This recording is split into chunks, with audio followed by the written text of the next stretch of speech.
My name is Rodney Johnson, and I live here at Cherry Court. And this is actually my first year as a gardener. I decided to join the garden at the beginning of the season because I had been nursing chronic back pain.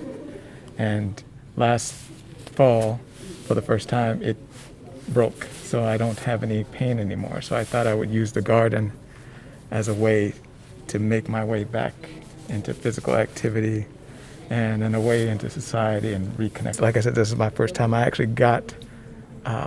was originally just helping to take care of the free garden or the open garden that the young people usually have.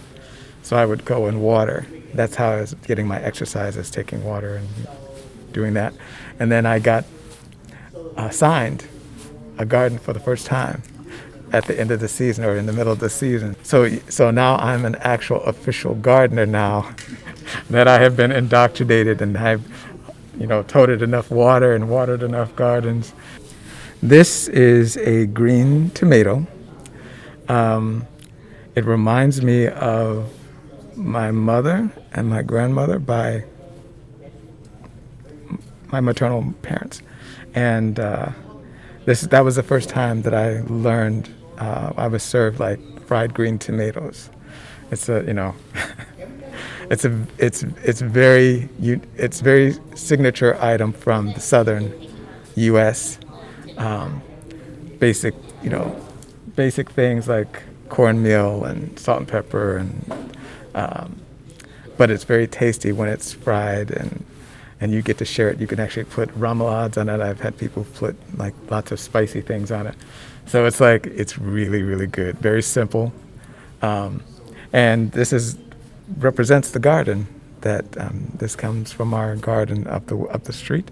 So when you hold this green tomato, do you remember a story that your mother or your grandmother might have told you, a moment? I remember the first time I actually went to my grandmother's house.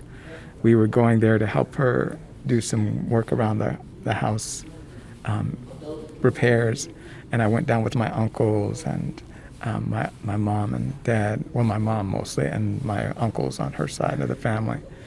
And I just remembered that was I was probably 9-ish, so I got to be in her kitchen, and it was around Thanksgiving, and I remember her preparing Thanksgiving in her small little kitchen that was very humble, basic necessities, but she made the best sweet potato pie I ever had in my entire life.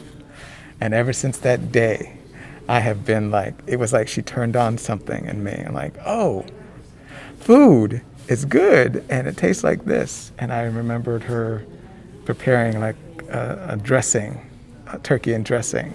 Because, in the South, we call it dressing. We don't call it stuffing. And it's made with cornbread. And the first thing I noticed that was different from the way my mom would prepare it was that she would put corn kernels in it. And I had never had that before. And I was like, wow, I would have never thought of that. But there it was. And it was, everything about it was like, there was a fireplace there. There was a warm